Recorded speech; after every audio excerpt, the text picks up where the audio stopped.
friends, today we're going to be working with resin. First thing you need to do is make sure you have gloves on. You cannot handle or work with resin without gloves.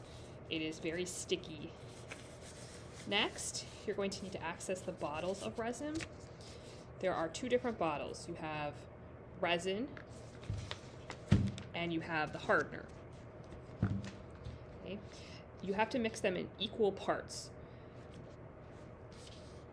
First thing we need to do is get the lids off the bottles, which seems easy, and the lid should come right off, but then they have this stopper in them that is to prevent the resin from drying out. This can get a little bit tricky. Typically what I do to get the lid off is use a pair of pliers, and with gloves on, you kind of just have to take the pliers, push down, and then grab it. If it falls into the bottle, that's okay, you can easily get it out, but that's how you get off the caps of the bottles. Alright, so I have the lids and the stoppers off of both bottles of resin, the hardener and the resin itself. Now I'm going to find one of these small containers. These are with the rest of your resin stuff, and these will just go in the trash at the end of the period. Alright, so to mix resin, first thing we're going to do is find the tablespoons. It has to be equal parts, so we'll start with the resin, we'll pour it in, and then we'll dump it into the container. It's important that these measurements are correct, don't overflow, and right into the same container you can just dump the hardener. Okay, fill it to the top, dump it in. For this activity, we're going to select, we're going to make 3 different colors of resin and then have one that's clear. So one person will mix a clear batch, and then of the rest of you, you'll mix 3 colored batches. So you'll find resin tints at the table as well. Agree on 3 colors between you. These should be colors that kind of look nice together. Okay. If you find a bottle of resin that is, or a tint that is all kind of sitting and settled at the bottom, sometimes you just need to take the lid off of the tint, hold your finger and shake vigorously, and it will mix all of that up. Okay, some of them settle at the bottom and some of them don't. You'll just have to, look at it when you select it. Alright, so pick a color that you want. I'll pick this yellow. I'm going to shake it regardless, just to make sure it's all mixed up. And then you're going to pour a little bit in. There's really no amount or calculation for how much, it's just how transparent or how opaque you want it to be. And then you're going to utilize a popsicle stick to mix. This resin needs to be mixed for a total of 3 minutes. So once everybody has theirs poured, so again, you have one that's clear, and then 3 other containers with different colors, then somebody needs to set a timer for 3 minutes, and you need to mix with the popsicle stick. This is to make sure that all of the particles are all mixed together and you have resin that has the correct ratio of resin to hardener. Okay, so now do that. After 3 minutes is up and you've mixed your resin, we're going to do a couple different things. First of all, make sure your gloves are still on. Second of all, you're going to find some silicone molds at your table.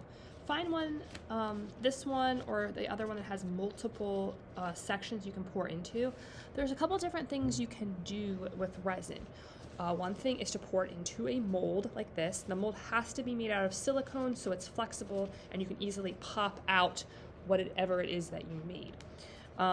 The second way to use resin is to pour it over things like paintings or sculpture. You can also use resin in more of a free form, and we're going to do that next.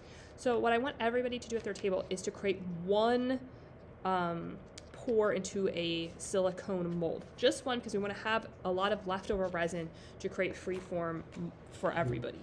Okay? So what you're going to do with your silicone mold is find some of this spray. There's 2 different kinds in the basket, and you just want to kind of cover the area where you're pouring. That way we know that it'll definitely come out of the mold.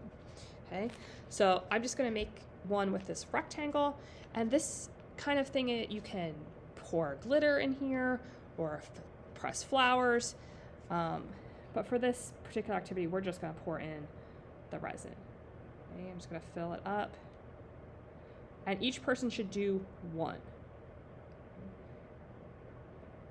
Okay, and you can pour it all the way to the top, or it doesn't have to be completely full. So now looking at that mold, you can see if there's any air pockets. If you see air pockets, that's when you're going to want to use the micro torch, right? The micro torch is very easy to use. If you push this down button right here and then hit this at the same time, you're going to get a flame and it will pop all of those little bubbles. You just want to be really careful. We're obviously working on paper, so you don't want to be up here on the newspaper. Okay, so activate it, you click that button, and then you push in here, and that'll ignite the flame. Okay, you can see that there. Right? And all you need to do is kind of hold over just lightly, and it will pop any sort of bubbles that have risen to the surface. Right? That's what you want to do when you pour the resin. Just be very careful with the micro torch. Make sure you're not catching your hands on fire or any of the paper. You want to be at least a couple 2 inches or so away from the resin. At this point, there should be 4 little pores in here with the different colors from your group, and you just need to set that aside. It will take to the next day to completely harden, and then you should be able to just easily pop that resin out of the mold. And you can see it's only cured for 24 hours, and you can see it's still flexible. Within the next 72 hours, it will be completely hard and I will no longer be able to bend it anymore. All right, the next thing I want you to do with your resin is you just need to set it aside, and somebody at your group needs to set a timer for 15 minutes. We need to let this resin get into a more solidified stage before we do the next step. So just put it away and we'll come back to it in a few minutes. While we're waiting for the resin to solidify and get a little bit more firm, a couple things you need to do on the cleanup end. You cannot wash resin down the sink. It will clog the pipes just like plaster. So in order to clean all our tools, that's what we're going to do first, is clean the tools that we don't need anymore before we watch the next part of the video for the freeform resin. You clean resin with rubbing alcohol, not with water. Right? So you should find rubbing alcohol at your table. And you still want to have gloves on while you're doing this. So any tools that you used, like the measuring devices, you want to actually put some rubbing alcohol onto a paper towel and just wipe everything off. Okay? It shouldn't ever really get put in the sink. And you'll notice, like some of the older ones, they do get coated with resin over time. But if we wipe them off, they can be used for long. Okay? So just wipe that off with a nice coat of rubbing alcohol. And then as far as the bottles go, this is a really important step to make sure that the bottles lids can come off tomorrow. Right? So take some rubbing alcohol in a towel and just wipe around the edges of the bottles. And also you want to wipe off the topper stopper thing we took out. So put the stoppers back into the bottles and then put the lid back on, and then tomorrow it'll be easy to open again.